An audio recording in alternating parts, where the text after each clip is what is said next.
అందరికీ నమస్కారము। ఈరోజు టాపిక్ వచ్చి ఫుడ్ అనేది ఎలా అంటే వేస్ట్ చేయకుండా ఎలా అనేది దానికి ఇచ్చేటటువంటి వాల్యూని మనం ఇవ్వాలా అనేది మనం ఈరోజు చర్చించుకుందాము। ఇప్పుడు ఇంతకు ముందు అయితే అన్నం తినే ముందు ప్రార్థించేవాళ్ళు అన్నపూర్ణాదేవిని। ఎలా అన్నపూర్ణే సదాపూర్ణే శంకర ప్రాణవల్లభే జ్ఞాన వైరాగ్య సిద్ధార్థం భిక్షాం దేహి చ పార్వతి అని ప్రార్థించిన తర్వాత నోట్లో ముద్ద పెట్టుకునేవాళ్ళు। ఇంకా అది ఆ కొద్దిగా పోయిందనమాట। అది మళ్ళీ తర్వాత ఇది ఏమైందంటే కనీసం మనం తినేదానికి ముందు కంటికి అద్దుకొని తింటున్నారనమాట। కొంతమంది చేస్తున్నారు, కొంతమంది అయితే అసలుకి లేదనుకోండి, అది కూడా చేయడం లేదు। అది చేయకపోయినా పర్వాలేదండి, ఏం చేస్తున్నారంటే నిర్లక్ష్యం ఫుడ్ అంటే అనమాట। ఏం చేస్తున్నారు, గంటల తరబడి వంట చేస్తూ ఉంటారు అనమాట।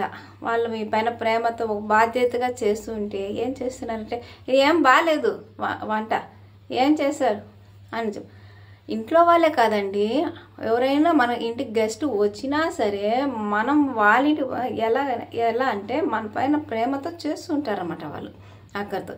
ఏమైపోయిందండి, ఒక మాట చిన్న మాట బాగుంది అని చెప్పేస్తే ఏమైపోతుంది, అలా కాదనమాట। ఏం చేసినారు ఏమో వంట ఉప్పుల కారంలో ఇంత ఎక్కువైపోయింది, దాంట్లో ఆడ మసాలా ఎక్కువైపోయింది, ఇదా ఎప్పుడు కానీ అలా చెప్పకూడదు అనమాట। ఇంతకుముందు శ్లోకాలు చెప్పుకొని కంటికి అద్దుకొని ఎలా ఉన్నా కంటికి అద్దుకొని తినేవాళ్ళు అనమాట। ఇంకా తినేటప్పుడు మాట్లాడకూడదు అనేది ఎందుకంటే ఇదే అనమాట। అంటే ఇప్పుడు ఏం చెప్తున్నారంటే వంకలు పెట్టేస్తున్నారు అనమాట। మనకి ఎంత కావాలో అంతే ప్లేట్లో వడ్డించుకొని తినాలన్నమాట, వేస్ట్ చేయకూడదు అనమాట। అలా ఇప్పుడు మిగిలిన ఆహారం తీసుకెళ్ళి బయట ఏదైనా ఆవులకో కుక్కలకో బయట పెట్టండి। అలా ఇంకా ఏం చేస్తున్నారంటే కాలువల్లో వేసేస్తున్నారు। అలా కాలువలు ఎప్పుడు కానీ దయచేసి వేయొద్దండి। ఎక్కడో సిటీస్లో అయితే ఇంకా వాళ్ళకి బయట వచ్చి వేసేదానికి పెద్ద పెద్ద హాస్టల్లో ఉంటారు కాబట్టి వాళ్ళు చేయలేరు, డస్ట్బిన్లో వేసి ఏదో వేసేస్తుంటారు। మనకి ఇక్కడ అవైలబుల్లో ఉన్న బాగానే ఉన్నాయి కదా, బయట కుక్కలు ఆవులన్నీ తిరుగుతున్నాయి కదా, వాటికి పెట్టండి। మనమైతే సంపాదించుకొని మనము కావాల్సిన దీన్ని మనం ఏర్పాటు చేసుకుంటాం। పశుపక్షాదులంతా కూడా మనపైనే కదా ఆధారపడి, ఇక్కడ అడవుల్లో అయితే అవి సంపాదించుకోగలుగుతాయి, మరి ఇక్కడ ఎవరిపైన ఆధారపడి ఉన్నాయి, మనపైనే కదా। కాబట్టి ఫుడ్ని వేస్ట్ చేయకుండా వాటికి కూడా కాస్త పెట్టండి అనమాట। ఇంకా ఇలా ఇంట్లో అలా చేసేస్తున్నారు। ఇంకా ఎలా భోజనం అనేది ఎప్పుడు కానీ కూర్చుని భోజనం చేయండి, అలా నిలబడుకొని ఏదో ఒక పెళ్ళిళ్ళు అంటే తప్పదు, ఎప్పుడో ఒకరోజు అలా చేసేసుకుంటాం। ఇంట్లో ఎప్పుడు కానీ కింద కూర్చొని తినండి అనమాట, అలా నిలబడుకొని తినద్దండి।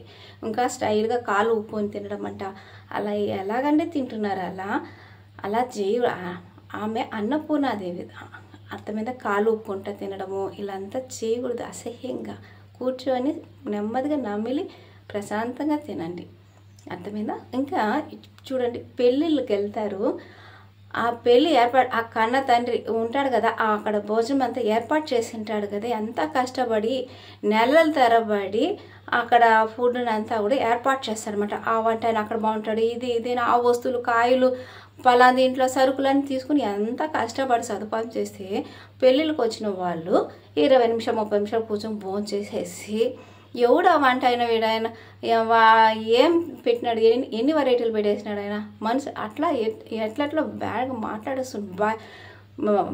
బయట వచ్చి కూడా మాట్లాడకూడదు అలా, కానీ అలా కాకుండా మొహంలోనే ఆ కన్న తండ్రి ముందే చెప్పేస్తుంటారు అన్నమాట।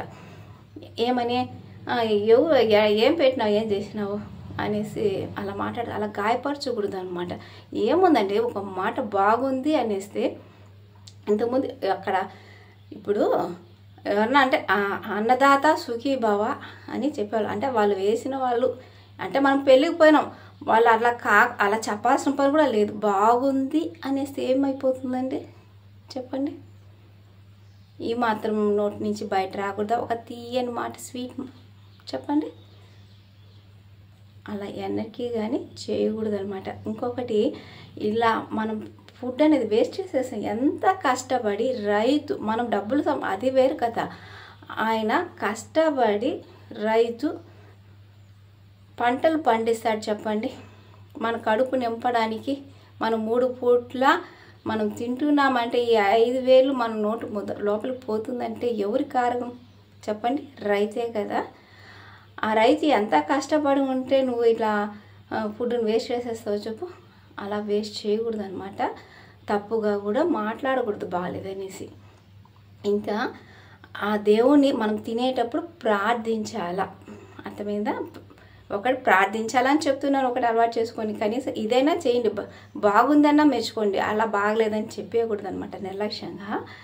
ఇంకొకటి దేవుని స్మరిస్తారు కదా కొంతమంది, చెప్తాను వాళ్ళకు చెప్తున్నాను రిక్వెస్ట్. దేవుని ప్రార్థిస్తాం అంటే ఇటువంటి భోజనం నాకు లభించినందుకు ఆ అన్నపూర్ణాదేవికి మాట్లాడుకుంటాం అలా అంటున్నాము కదా. ఇంకొకటి అంటే మనకి మన పిల్లలకు కూడా ఆ కొరత అనేది, అన్నం కొరత ఉండకూడదు అనుకొని ఆ అన్నపూర్ణాదేవిని ప్రార్థిస్తాం. అలాగే రైతు కూడా మనం ఇలా 3 పూట్ల కూర్చొని తింటున్నామంటే ఆ రైతు ఒక్కొక్కసారి మన కోసం కష్టపడి నష్టపోయి చాలా ఇబ్బంది పడిపోతాం. ఒక్కొక్కసారి వాళ్ళ పంటలు నష్టమైపోయి అప్పులు బాధలు అయిపోయి ఆత్మహత్య కూడా వెళ్ళిపోతుంటారు అనమాట. అలా కాకుండా మన కడుపు నింపినటువంటి ఆ రైతు కూడా కడుపు నిండా తిని బతకాల దేవుడా అని ఆ దేవుణ్ణి ప్రార్థించాలన్నమాట.